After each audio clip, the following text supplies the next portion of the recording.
iba 17 rokov, keď bol zradený. Na sebe mal svoje honosné rúcho, sníval o veľkosti a sláve, kým ho jeho vlastní bratia neprepadli, strhli mu ho z tela a hodili ho do jamy, ako keby bol len včerajší odpad. Ich plán? Nechať ho tam pomaly zhnúť. Jeho zločin? Sníval príliš veľké sny. Jozef žil so svojím otcom Jakubom v krajine Kanán a pomáhal pásť stáda so svojimi bratmi, synmi Jakubových iných žien. Ale Jozef o nich často prinášal zlé správy. Jakub ho miloval viac ako všetkých svojich ostatných synov, pretože bol synom jeho staroby a prvorodeným Ráchel, jeho milovanej manželky. Na znak tejto lásky Jakub daroval Jozefovi výnimočnú tuniku, bohato zdobené rúcho, ktoré bolo symbolom požehnania a priazne. Už predtým ho nenávideli jeho bratia za to, že bol otcovým miláčikom. A aby toho nebolo málo, Jozef začal mávať sny, ktoré jeho bratov veľmi znepokojovali. Počúvajte tento sen, čo som mal, povedal Jozef dychtivo. Viazali sme snopy obilia na poli, keď zrazu môj snop stál v spriamene a vaše snopy sa zhromaždili okolo môjho a poklonili sa mu. Jeho bratia naňho zazerali. Máš v úmysle nám vládnuť? Budeš nám naozaj panovať? Cítili to ako hrozbu. V tom momente sa v ich srdciach usadilo niečo temné, žiarlivosť, ktorá prerástla do čistej zúrivosti. Ale Jozef znova sníval. Tentokrát sa mi klaňalo slnko, mesiac a 11 hviezd. Keď sa podelil o tieto sny, jeho bratia začali veľmi žiarliť. Odpoveďou nebol obdiv, ale čistý hnev. Dokonca aj jeho vlastný otec ho pokarhal. Jakub si však tieto sny pevne uchoval v pamäti. O nejaký čas neskôr Jakub poslal Jozefa, aby sa pozrel na svojich bratov, ktorí pásli stáda v blízkosti Sychemu. Oblečený vo svojom farebnom rúchu, Jozef putoval úplne sám. Keď ho bratia uvideli, ich nenávisť vyvrela a sprisahali sa proti nemu. Pozrite, prichádza ten snílek, povedali si. Zabíme ho a vhoďme do jednej z týchto jám. Ale Rúben, ktorý bol najstarší, zakročil. Nezabíjajme ho, len ho hoďme do tej jamy, pretože dúfal, že Jozefa neskôr zachráni. Keď teda Jozef prišiel k nim, napadli ho, strhli mu jeho rúcho a hodili ho do suchej tmavej studne. Potom si sadli, aby sa najedli. Zatiaľ čo jedli, okolo nich prechádzala karavána izmaelických obchodníkov smerujúca do Egypta. Júda im navrhol nový plán. Čo získame, ak zabijeme nášho brata? Radšej ho predajme týmto obchodníkom. A tak vytiahli Jozefa z jamy a predali ho za 20 šekelov striebra a sledovali, ako ich brata Snílka odviedli v reťaziach do Egypta. Rúben sa vrátil k jame, len aby zistil, že Jozef je preč. Nevedel, že ho jeho bratia predali. Aby zahladili po sebe stopy, bratia vzali Jozefovo rúcho, podrezali jednu kozu a namočili rúcho do jej krvi. Priniesli ho svojmu otcovi a povedali, toto sme našli. Preskúmajte to, či je to odev vášho syna. Jakub to okamžite spoznal. To je odev môjho syna. Nejaké divoké zviera ho určite muselo zožrať, vykríkol. Smútil po mnoho dlhých dní. Nikto ho nedokázal utešiť. Mimochodom, ak sa vám niektoré z týchto videí zdajú zaujímavé alebo zábavné, prosím zvážte odber. Ich tvorba trvá dlho a naozaj to pomáha. V Egypte bol Jozef predaný Potifárovi, ktorý bol dôstojníkom faraóna a zároveň veliteľom stráže. No aj napriek otroctvu bol pán s Jozefom a všetko sa mu darilo. Potifár ustanovil Jozefa za správcu celého svojho domu. Všetko, čoho sa dotkol, prekvitalo a darilo sa mu. No Jozefov príťažlivý vzhľad upútal pozornosť Potifárovej manželky, keď Jozef odmietol jej nemravné návrhy so slovami ako by som potom mohol urobiť takúto ohavnú vec a zhrešiť proti Bohu. Ona ho falošne obvinila z útoku. Potifár, rozzúrený hnevom, uvrhol Jozefa do väzenia, no pán bol aj tak stále s ním. Jednej noci dvaja faraónovi úradníci, ktorí boli vo väzení za urážku svojho pána, mali obaja sny. Bol to hlavný čašník a pekár. Nikto im nevedel povedať, čo ich sny znamenajú, kým Jozef nepovedal, či nepatria výklady Bohu?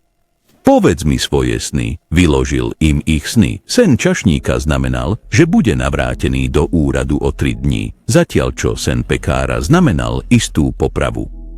Obe sa splnili presne tak, ako to Jozef predpovedal. Jozef úpenlivo prosil čašníka, keď budeš opäť na svojom mieste, spomeň si, prosím, na mňa. No čašník na neho úplne zabudol. Uplynuli ďalšie 2 dlhé roky. Potom mal faraón veľmi znepokojujúce sny a nikto z jeho múdrych kúzelníkov ich nedokázal vyložiť.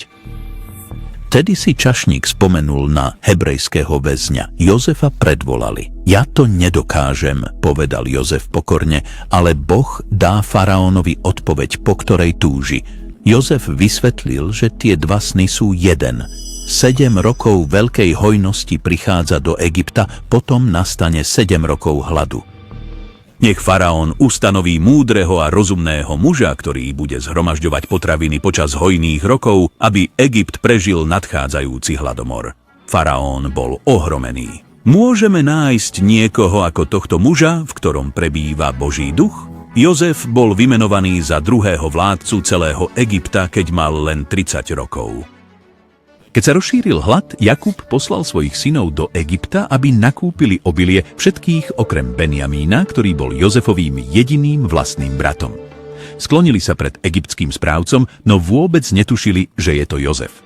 On ich okamžite spoznal, ale hovoril s nimi prostredníctvom tlmočníka a skúšal ich srdcia. A tak ich najprv obvinil. Ste špióni! Prišli ste odhaliť slabosť Egypta. Ich slová sa plietli, keď prisahali, že sú čestní muži. 10 synov jedného muža, kedysi 12. Jeden z nich už nie je, povedali, a najmladší zostal pozadu. Jozefovi sa zúžili oči. Ten najmladší bol Benjamín, jeho jediný pokrvný brat. A tak ich skúšal ešte ďalej. Priveďte sem svojho najmladšieho brata. Len tak dokážete pravdivosť svojho príbehu. Simeona dal spútať priamo pred ich očami a ostatných poslal domov s obilím vo vreciach, pričom im tajne vrátil aj ich striebro. Neskôr, keď sa vrátili už aj s Benjamínom, Jozef ich všetkých pohostil na veľkej hostine. Ale skúška ešte neskončila. Pripravil na nich pascu, podstrčil svoj strieborný pohár do Benjamínovho vreca a keď sa chystali odísť, jeho správca ich dohonil a obvinil ich z krádeže. Späť v paláci. Toto bol presne ten okamih, na ktorý Jozef tak dlho čakal. Opustia Benjamína rovnako, ako kedysi opustili jeho? Alebo sa čas a pocit viny už konečne dotkli ich srdc a zmenili ich? A potom Júda vystúpil vpred. Vezmi si mňa namiesto neho, prosil. Nech chlapec ide domov. Ak sa nevráti, náš otec zomrie od žiaľu. Už to nebol hlas žiarlivosti. Bol to hlas pokánia. Pri Júdových slovách sa Jozefovo srdce otvorilo. Prikázal všetkým opustiť miestnosť. Egyptskí úradníci boli ohromení, ale poslúchli. Len jeho bratia zostali zmetení, nervózni a tichí. A potom Jozef prehovoril slová, ktoré nikdy nečakali, že počujú. Ja som Jozef, váš brat, ktorého ste predali do Egypta. Je môj otec ešte naživé? Nastalo ticho. Ich tváre zbledli, stratili farbu. Nemohli dýchať ani sa pohnúť. Tento mocný vládca bol predsa ich brat, ktorého kedysi zradili. A teraz plakal. Poďte bližšie, povedal. Nebojte sa. Vy ste to zamýšľali na zlé, ale Boh to premenil na dobro. Ale neznepokojujte sa. Boh ma poslal pred vami, aby zachoval život. Odpustil im a plakal s nimi. Sny sa splnili. Ten sen nikdy nebol o vládnutí nad jeho bratmi, ale o ich záchrane. Správa sa dostala do faraónovho paláca, že Jozefovi bratia prišli. Faraón bol z toho veľmi potešený a povedal Jozefovi: pošli po svojho otca, priveď celú svoju rodinu. To najlepšie z celej egyptskej zeme bude patriť im. Jozef poslal svojich bratov späť do Kanánu s vozmi, striebrom a mnohými darmi. No, čo je najdôležitejšie, poslal im dôležitý odkaz. Povedzte môjmu otcovi, že Jozef je nažive a vládne nad celým Egyptom. Jakub a celá jeho rodina, 70 ľudí dohromady, opustili Kanán a presťahovali sa do Egypta. Znovu sa stretol so svojím synom. Predtým, ako zomrel, požehnal Jozefa a všetkých jeho bratov.